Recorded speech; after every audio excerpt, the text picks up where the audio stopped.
we wanted to basically, I, as an artist, as a settler in this country, as an immigrant, somebody came from Syria, and my mother's Palestinian, hip-hop, jazz, and black music saved my life. My mom was worried about me. She was like, you're a hyper little kid till you found music and you calm down a little bit. Just a little bit. I'm still hyper. Don't get it twisted. But give you that vessel to put it. Yeah, it gave me a positive channel. Otherwise, I would have been like just running around in circles doing nothing.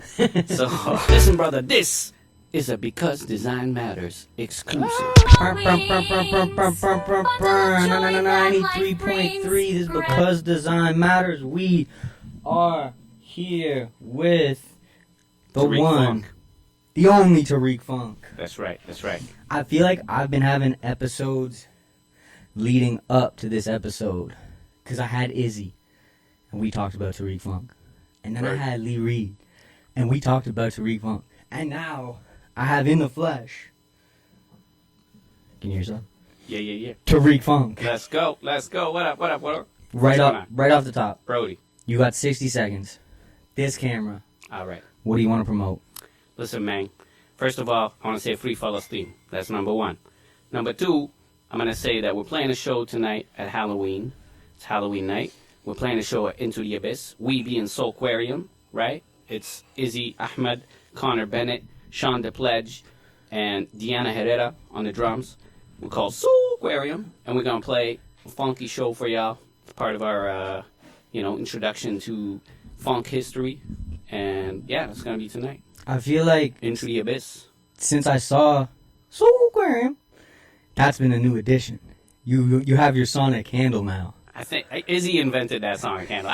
Not invented. He's doing like Soul Train thing. It's a little bit of a shout out to the Soul Train. But that's some like sonic branding going on now. I like it. We're trying. Now, if you're watching this clip, you missed the show. You should have been at the show. Well, you saw the show. No. Maybe you all saw the show.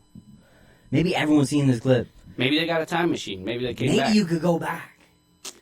Speaking of time machines. Don't underestimate them like that. Yeah, you still got a chance. You better go to the next show. If you saw this and you saw the show, go to the next show. If you saw this and you didn't see the show, go to the next show. Yep. The next one's going to be real different, though. We kind of try to switch it up with every show. I like that. That keeps it fresh, keeps people interested. Will it be Into the Abyss again? I think we're trying to keep it there because that's our vibes. That's our vibes. I'll drive by sometimes and just see it like packed out. And I'm like, I like the spot. It has a nice energy to it. We love the space. Shout outs to Brad Germain for letting us host it there. And hosting so many artists with shows. I think that's a new... Listen, we're losing all the venues. So when somebody's putting themselves on the line like that, I'm like, thank you. Thank you so much. Because a lot of the venues that are like accessible to artists are the ones I'm seeing go away too, right? It's like your bars and your restaurants and stuff, there's lots sticking around. But the venues that I've seen artists be able to manageably book seem to be the ones that are closing up, and for Into the Abyss to open the doors like that, I think is huge. Big if true. Now, the time machine reminds me of something. I believe it's called a funk transmitter. Oh yeah, funk receptor. Funk receptor. We receive the funk. These notes just have scribbles. These aren't real notes. It's okay. Everything's made up anyways. Don't worry about it. We're just making sounds. We just haven't understand that's it. Yeah, it's just the right sounds. Yeah. So funk receptor. What about the funk receptor? When did that come to be? Oh boy, I was like, okay. I used to rock with a band. I started like doing music in 2005 on stages. Okay. But basically around 2010, 2009 maybe, Sam Class, who's a dope musician who is actually out in Manitoba right now, showed up with the funk receptor at my house. He's like, we have to make this satellite into a funk receptor. I was like, what are you talking about, funk receptor? And then he hit me to the ways of the funk receptor. It's like a satellite that we infused with so much art and funk and our genuine spirit, Mm-hmm. And has it been at every show and everything since then? Most of the shows I've done, I used to rock with the unidentified funky objects. We kind of used it as a prop to get people to understand this. Listen, like music is energy. Mm-hmm. And art is an exchange. It's not just me standing here being like, look at what I made. Yeah. It's something you catch from the ether, from the funkyverse, from all the things, and you give it to people. But mm-hmm. They got to give you something back so that you can keep this holy, the Trinity thing going. 100%. And the funk receptor helps them understand that, and it actually catches the vibes that the people are giving us, so that we can receive more funk, give it back to them, and keep the. I think the just triangle using that going. as like a visual representation to explain that idea to people at shows gets them going. Know what I mean? Because you could do it at shows, and you'll see shows where you go out and the person's doing lots of like calls to the audience, and they're not getting that same energy back, and then you can feel it depleting the room. But when you kind of give them the idea that the more you're into it, the more I'm going to be into it, and the more you're going to enjoy it, the more I'm going to. It's just Yeah, like it's going to exactly. build off It's a itself, cycle. and the show is just going to be better overall. And we can't waste no time trying to like front, just be like tough, like I ain't dancing. It's like, come on, man, come on. We're on this planet for like a blip, and you're gonna be hard. Go Come on. enjoy yourself. Like, Come on. I don't be dancing a whole lot, but I be enjoying myself. You Yeah, know? yeah. At least like rock with us. Yeah, show some movement. So tonight, we were talking briefly in the hall. It's not Jay Dilla night, No.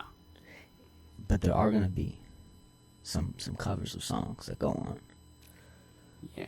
So Without basically, giving away too much. No. We love to give it away. I like Give it just away. for people to know. Give it away. No. We don't mess with the Red Chili Peppers. That's some Anthony Kiedis. Yo, come on, man. Fix your. If we down, Hey, I don't think I'm He's into aware. the little ones. Anyways. Whoa! Listen. Hey, on the radio. Cut that song. It's out the playlist. Didn't know that information. Yeah, no, he's definitely not the cool cat. But listen, the Funk 101 is what we're doing tonight. We wanted to basically, I as an artist, as a settler in this country, as an immigrant, somebody came from Syria, and my mother's Palestinian, hip-hop, jazz, and black music saved my life. My mom was worried about me. She was like, you're a hyper little kid till you found music and you calm down a little bit. Just a little bit. I'm still hyper. Don't get it twisted. But Give you that vessel to put it. yeah, down. it gave me a positive channel. Otherwise, I would have been like just running around in circles doing nothing. So, given that black music, I'm a guest in it. I always like to acknowledge that first and foremost. But also, like, I want people to understand how seriously I take this and how seriously the cats in our band take this. That we wanted to, before we even introduce our own music, before we give y'all some originals based on our inspirations, we wanted to pay tribute to the sounds that created who we are and that influenced who we are. So the first show we did was a Jay Dilla tribute. It's a hip-hop tribute, essentially, because I think Jay Dilla is maybe the best hip-hop producer of all times. I will argue with anybody. I think there's a good argument for it. Yeah. And like, if you can play Jay Dilla, you cover a lot of stuff. You cover 90s hip-hop. You cover, like, some of the experimental stuff that he did that pushed the sounds. Cover some jazz. Cover some R&B, neo-soul, etc. Just the cuts and breaks. And if you're able to recreate that in a live collective artist, I think that's just, like, unreal, too, right? Because a lot of that's done not live. Like, it's recorded, and then they've found ways to recreate it. But for you to do it with someone else's music, I think is sick. Yeah, we had to pay tribute to Jay Dilla. Like, it's on a craftsmanship level, one of the best producers ever, like, technically. And then it's just the music just bumps so hard, right? So that was the first show we did, hip-hop tribute. The second show that we're doing tonight, or in the past, I guess, depends on where you are in the multiverse, it's the show we're doing a Halloween night. There we go. It was either last Thursday, 2024. or it's this Thursday, or maybe it's next Thursday. Listen, it's always all the time. What time is it? It's all the time. Yeah, I've always met you. The show we're doing tonight is a tribute to funk and soul. Like, basically, the Funk 101 is what we call it. My name is Tarek Funk. The funk is where I gravitate to. I learned jazz music first and then got into hip-hop and funk and all that other stuff. But this is going to be like a time travel through 1967 onwards. All kinds of funky cuts, covers of some of the greatest, funk pioneers, I would say, or funk icons, right? Yeah. James Brown. We got, the Meters. Mm-hmm. We got Parliament Funkadelic. We wanted to do so much more. We wanted to do Nina Simone. We wanted to do some Aretha Franklin. But I ain't got the chops for that. I mean, I'm not going to sing no Aretha Franklin, I'll tell you. Yeah, you respect the craft so much that I can't touch certain things. And, I'd love to involve some other singers. So if y'all want to get at us, holler at us. But, you better come correct, too. But I thought that's what was cool about the last show, too. Like, the other artists you included in it as well, right? Like, that's just like a cool way to put on a show that is also, like, covers, too, right? Like, a lot of times people will bring people up because they're the feature on that song already. But to be like, I think you'd be a good fit for this track or that track was a cool way to put it together. Absolutely. I think beyond the like paying tribute to the heritage of this music, I think it's a cool way for you guys to like build up your name as a band, because you're like, look, we could pull this off. Look, we could pull this off. Look at our skill set of what we can do. And it was like, now look what we do with our originals when that time comes for that show, right? Like 2025, that's when we're going to ballpark. Ballpark, you know, we won't do nothing original till then. We got one more third show that we're going to do that's going to be like our kind of like world influences. You know, like I said, Palestinian, Syrian. Yeah. So there's a lot of Debke and some Feyruz that I want to bring to the table, some Arabic music essentially, and also like I'm heavily influenced by Afrobeat. Yeah. Fela Kuti style, you know, like the 1970s Nigerian, Ghanaian high life kind of music that you know, influences a lot of my style. And Isaiah is all about that stuff. Izzy's all about that stuff. So he's Ghanaian too. So he's Ghanaian, and we're gonna bring that flavor to it. Our drummer is she's Colombian, and then we got some serious jazz heads in the band, Connor Bennett and Sean DePledge. You know, so we're gonna basically travel all over the world's kind of traditions, all the influences on the next one. Yeah. And I don't know the other members of the band yet, but it's like you can tell how passionate between you and Izzy, how passionate you're about this stuff, right? Oh, yeah. Just like you want it to be authentic and good. And you know what I mean? Like there's just elements that sometimes you can tell people don't have that same kind of drive behind it. For real. Everybody that I'm playing with, I'm serious. I am the weakest link in this band. Y'all are some serious musicians here, and it inspires me to step up every single time. Like, I don't know how much they can rap. If we got into a rap battle, I could probably smoke them all, but I feel like that's a different category. That's a different category. But as musicians, my goodness, Connor Bennett is a saxophonist. They're one of instrumental in the Hamilton hip hop scene. They've been around for a while, and they're really like been in you know, Canadian Winter, Howlin' Monk. They've been on some of Lee Reed's records. They you know, they kind of understand hip hop on that level, but also they're an experimental jazz musician that does like free jazz and just noise music and stuff like that. So they're bringing some like intergalactic space influences to us, you know, some stuff you can't get at the store. Sun Ra influences. Exactly. You're not gonna learn this in no class. And then Sean DePledge is the bass player. He's just like right in the pocket, right? Super heavy, like, you know, he's big on neo soul. He's big on the D'Angelo, as well as like classic stuff, you know, Charles Mingus, that straight jazz stuff. So, you know, between the two of them, we got like a heavy arts, kind of like art influence going on. Diana Herrera is potentially the scariest drummer I've ever played with. And I mean that in terms of like, you just gotta hold her back. Be like, oh, don't let her go crazy. You gotta hurt everybody. Like with the technicality that if she really lets her full, you know, energy show, which was what we're gonna do on the next show, not this funk one, the world one, we're gonna get real experimental. Do you got a date for that show? We're hoping for New Year's. We'll see. We're trying to work it out. New Year's would be cool. New Year's might be it, or January-ish. Because let people rest a little bit. Yeah, New Year's is the night people are out, but a lot of times they're like bing bong, like all over the place, right? Right. Halloween's got that too, but I think people want to go out. You have an audience who wants these shows. I think that's a good like. People like live music. Of course. You know what I mean? Like it's the right groups, and that's why I think Into the Abyss is a good space for these shows, because sometimes you'll have a bar show and you can tell people are like half there for their show, half there for the bar, right? Like they're there for that atmosphere, not a show. Right. Where I think everything I've seen in the Abyss, it's like, I'm here to watch this. It's about the music. It's about the art. You can bring your own booze if you want to, but it's totally about the art. You know, and it's about bringing people together. This is actually, you know, great wraparound. Bring it back. I just want to shout out Isaiah Ahmad. My God. Funky. I thought I was the funkiest cat around, but and he showed up. When you were at Supercrawl going with a saxophone, you're singing pretty funky. I'm pretty funky, but I you know, like on a musical level, I'm a funky guy, but I'm always in perpetual mourning because I'm like an Arab dude and they've been killing us for 20 years, right? So I don't express the funk within on a visual level, right? But Izzy Ahmad is just like a walking, you know, like it's part of the funky whole cat. set. And he brings people together. Is what I was trying to say. His thing is he hosts jams. I'm gonna say those open jams he's been doing at Sandbox. Yeah, so he does those at Sandbox with Rooks. Was that third Friday, second Friday? It's It's on a Friday. the first and third Friday of every month. Oh, that's close. I believe. I got one. It's not the Art Crawl night, right? So it's Yeah, Art that Crawl's the makes sense. second Friday. So Art Crawl's a first tough and, night to compete with. You yeah, don't want to fight with Art Crawl. You don't want to. You leave Art Crawl alone. And he's actually, during Art Crawl, he goes out and creates jams. So his thing is bringing people together. And he's just such a funky trumpet and bass and guitar player, and just brings people together with his positive energy. And just like, he's another one that I'm very, very blessed to have in my life, that guy. Yeah, he feels the same way. I could cut his clip together, and he just like being around the music and the whole thing you got going on. So He's teaching me stuff. Like, I thought I knew it all, but he's teaching me about ska, about like reggae history a little bit, teaching me some new ways to kind of like look at music. Like, that's how it all gets better. You You know know? what I mean? And I think like you also going in with that mindset of like I can learn from this guy as well, right? Sometimes people are like, I've been doing stuff, I've done stuff, I don't need to learn from you, right? You Right, get right, people with right. that attitude, and it's just like that's not a place to grow from. So yeah, no, you could always learn. Like, you never stop learning. no, he's really, a you know? student to the.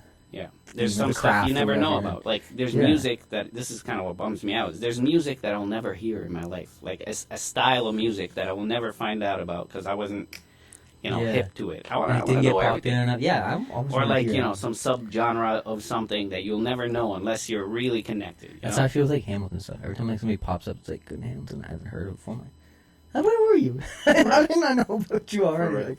Like I'm scouring through to find every Hamilton's good heavy. creative Got a in lot of Hamilton. music Like, here. yeah, like I don't know. I knew of him already. I was following him on Instagram, B.A. Johnston. But then when Oh. Lee Reed came and really like, he like set a precedence to be like, you gotta know B.A. Johnston. Oh, B.A. Johnston.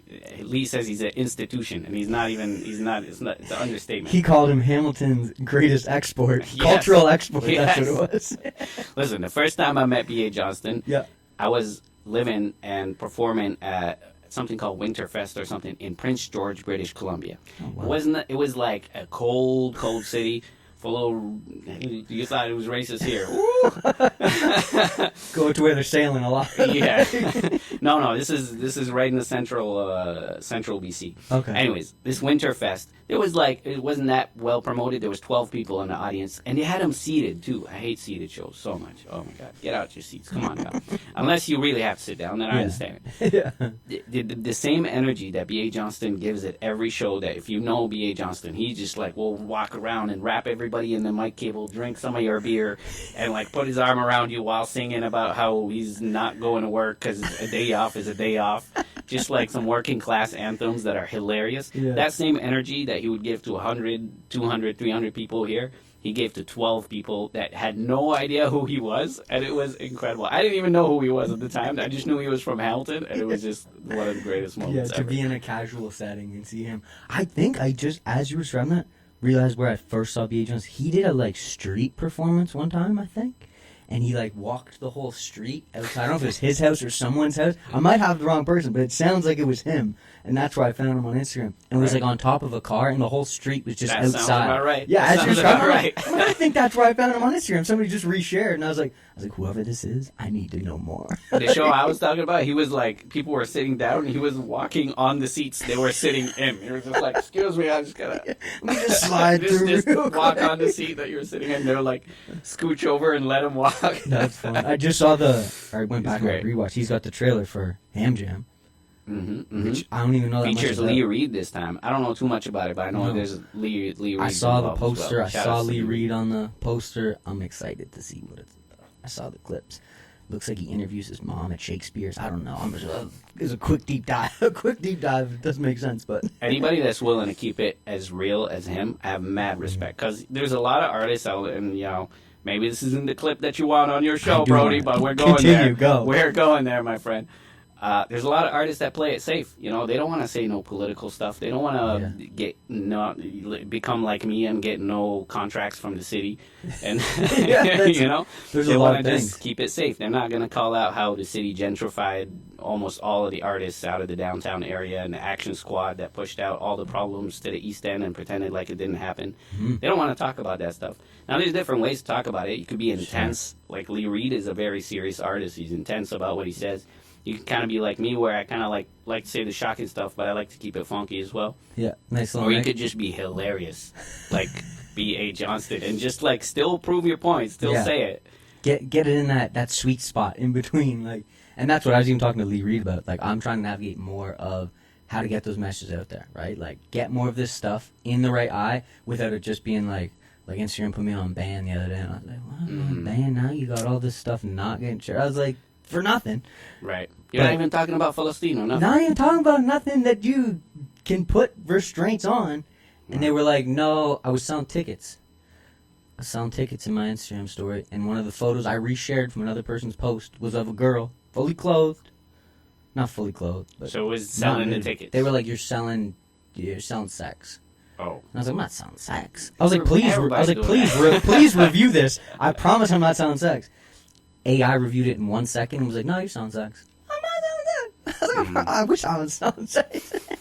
But that's where, like, there's even with the city of, like, getting city to participate even. Not that they have to fund all your stuff, but get them to not blackball you or whatever. Right. There's some cool peeps involved in the city. There's some people want to see stuff happening, right? Want to see stuff happening, but there's also some dinosaurs that are like, bike lanes. What is? We don't need bike lanes. We're slowing traffic down. Exactly. So if you translate that on a cultural level, there's a whole bunch of people that want more sports bars, that want the venues that play that gritty music to like basically be priced out, and then something where you could charge $12 for 2 tacos. Man, that might be even a good deal now. I don't even know. Yeah, that might be cheap. I don't go out. I don't support those. Stay away from those expensive tacos. Yeah.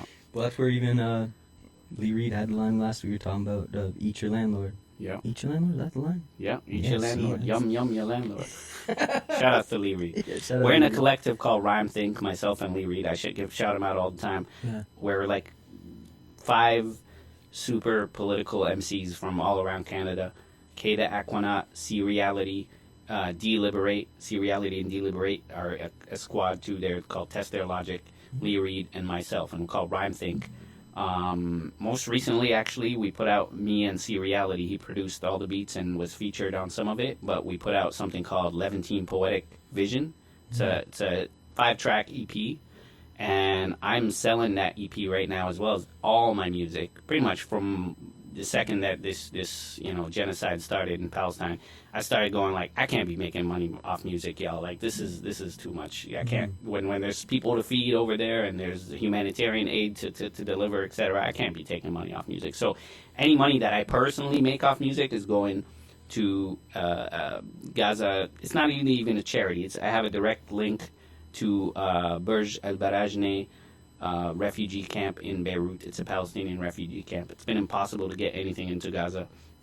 The Israeli government's doing their absolute best to try to exterminate everybody there, But they're not gonna, because you can't end the Palestinians. We got a secret weapon. It's called 10 kids at a time.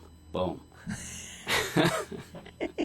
Growth. Yeah, you can't stop us. And they're losing the PR war. They're losing all this stuff. They're even gonna, if they try to do the ground stuff, they're just good at the air stuff. They try to actually go in and land there. It's the air stuff that it's tough to defend against at all, right? Like there's no, especially when it's being funded by like the entire biggest empire, United States government. Like nobody's really wanting to escalate things into a World War III kind of situation. You could potentially do that. You could stop them, but like, at what cost? Yeah. And in the meanwhile, the Palestinians are the sacrificial lamb. It's not the kid in the schoolyard people like to go up against, essentially, right? Like, right. Beyond buying your music, how can people support Palestine? The charity you just explained. So it's not really a charity. I just have a direct link. Yeah, that's through what I meant. somebody. That direct link that you have. Burj Al Barajne is what the refugee camp. There's a Instagram account called Jewish Voices for Peace, at Jewish Voices for Peace. If you come to my IG at Tarek.Funk, right, TAREK.FUNK, I got like a permanent link, and it's always the first one that's pinned to how you can donate directly. And if you want to go through Bandcamp and buy my music, which unfortunately Bandcamp takes a cut, and then it's not going all directly to the refugee camp, but that's one way to support that specific thing. But honestly, at this point, there's something like beyond just like sending money and beyond sending humanitarian aid. Like the thing that's killing me is like, it seems like we all see the same thing, but very few people that are as outraged about it as I am. Like there's no way people are not seeing what I'm seeing. Like little babies being killed and people being starved and buried alive and all this stuff. And no one is talking about it. No one wants to go there. You know, it's horrific not stuff. And it's like when people share it, it's like, oh, trigger warning or whatever. It's like, no, you should be triggered. You should see this and have a reaction to it, right? Like, it's the fact that that's some of the stuff that, like, I've talked to other people, reshare stuff, and that's the stuff that Instagram will like, flag and take down. It's like, why? You know what I mean? Like, you think it'd want to support you getting a message out there, but it'll flag and take it down just to, like, backdoor it, essentially. I mean, if enough of us do that, it's not. There's no way to can't shut down all Instagram bypass exactly. And like the mainstream media, some of it is actually speaking up. I'm very surprised. Like there's been times where you never even hear anything about what's happening in the Middle East in a way that doesn't just paint us as crazy terrorists. But like there's been some actual progress on that front. But what I want is like your racist uncle, your whoever is going to vote more of these people in that want to continue funding genocide. Yeah. They're the one that needs to see from you what's happening, because no one's going. The TV is not going to convince them otherwise. You're the ones that are. They're going to see your story and they're going to be like, "Wow, what are you talking about?" And then you can have a conversation with them. Because I know most of the people that I'm sharing it and that are watching my IG, they already understand this is a genocide. They already understand this is awful. Mm-hmm. This isn't some sort of like fighting terrorism. It's having those conversations with people who aren't in your like inner circle of agreements, essentially. Right? Like, same way they're going to tune into their news that's just going to agree with all their views. It's like when you have that conversation that breaches your direct like media cycle, that's where people get those new messages, right? Exactly. That's a really eloquent way of putting it. Thank you. Yeah. No, I want to go back to. You said this is not the clip I want. This is the clip I want. All the right. Problem is, I don't want. We talk about a lot in the studio.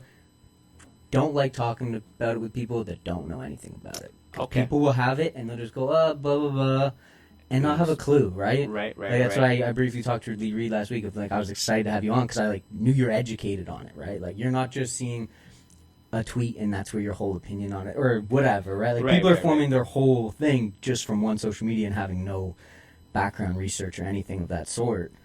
And that's where between like me and Dope Chief at the studio, like, he's like you do more Googles, you do more, you know what I mean? Like, you get yourself educated beyond just like I mean, when people say it's a complicated issue, what they're talking about is the fact that like there is a tradition of Judaism in Palestine that goes back 6,000 years. That part is true, and like who has the right to be somewhere based on some connection to the land is a complicated thing. Who is indigenous to anywhere? That is a complicated thing. What is not complicated is blowing up humans, babies and stuff. You know, like that part is like, okay, and you have a Iron Dome that's protecting you from any sort of retaliation, and you're dropping like 2,000 lighting tents on fire and this and that. Like like more bombs. Whatever the complicated issue is, that part's not complicated. That part's not that's where killing humans is not it, y'all. It's not it. I feel like having like the message of ceasefire. That should be obscene. You know what I mean? Like, to just like stop having children and people who are bystanders being attacked and murdered, and like that doesn't seem that complicated to me. No, but it's complicated, I guess, if you conflate the questions together. If you're like, well, are you saying that Jews don't belong in holy lands? No one. Well, most people aren't saying that. No. Most people are just saying, stop killing babies, y'all. What the hell? Stop killing civilians. If you're gonna fight a war, actually fight this war on land, and then we'll see what's up. Yeah, and I think a lot of people, like, on surface level, don't even know too much about that part of it, right? Like, they just see the genocide and the murders in it, and they're like, oh, this needs to stop, without actually knowing anything about the reasoning and different things that are happening. Right. They're just like, oh no, stop this part. They don't really even like care as much about the deeper issue behind it. They just want the murders to come to an end, right? I mean, it seems fairly doesn't seem like not a controversial opinion. Like, is McMaster gonna silence me on this take? Like, no, that doesn't seem like a crazy. But they won't stop investing in weapons manufacturers, that's for sure. No. Until enough students actually shut this whole operation down and be like, we're not paying tuition, we're not doing nothing until you stop investing in weapons that are killing humans. Good amount of students are getting banned from coming on campus, but I think they're still taking their tuition checks. Word. That tells you where people's priorities are. Now, on that note, can you give me this is a Because Design Matters exclusive? All right. Listen, brother, this is a Because Design Matters exclusive. With your boy Tarek Funk. Of course, we got Brody in the house. Soulaquarium. Let's go. Rhyme think. And now say who you are and that you've been watching Because Design Matters. I already did all that. I just All right, you've let's been do it watching. again. Let's do it again. All right. My name is Tarek Funk. You have been watching Because Design Matters. Shout out to Brody. We gotta make it for the internet. We need the intro, the outro. We gotta make Fair enough, a fair Night Tights enough. episode. And you gotta go. You gotta perform. Go. I gotta go pick up our drummer, Deanna Herrera, at Lock Street. Before you get out of here, what's your favorite Timbit? Oh.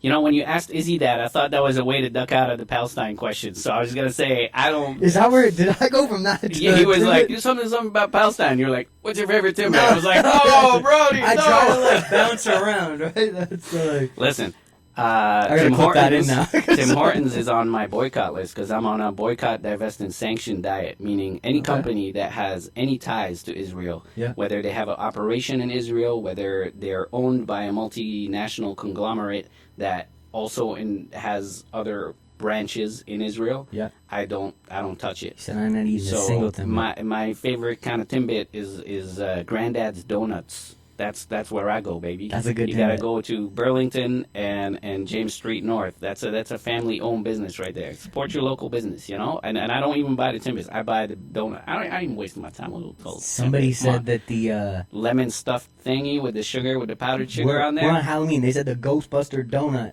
is the best donut of all time.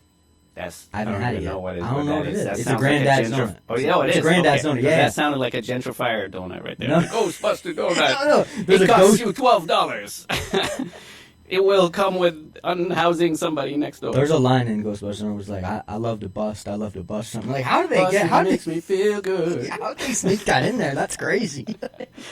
Listen, the funk music's all about that. There's so much stuff where it's like, I want to rock with you. That's like a popular theme song. I can't believe Yeah, they snuck that in there. Children love that song. Insane. In the next portion of the show, we're gonna talk about the Monster Mash. You've been here with Tarek Funk, and he's got to Yeah, get to his show. I do. It's 6:45. All right. I told him I got to bounce to 6. I don't want to make you late. Thank you so much, I'm gonna see you brother. at the show. All right. Thank all you for right. coming out. So Let's do this again. Into the Abyss. Halloween night. Let's go. Now we can get back to some real Thank you. local ads. All right. Much love. Your Tarek's new favorite song. Hungry nights in a city glow. I already did all that. I just All right, said let's you do can it lie. again. No, Let's do it again. All right. My name is Tarek Funk. You have been watching Because Design Matters.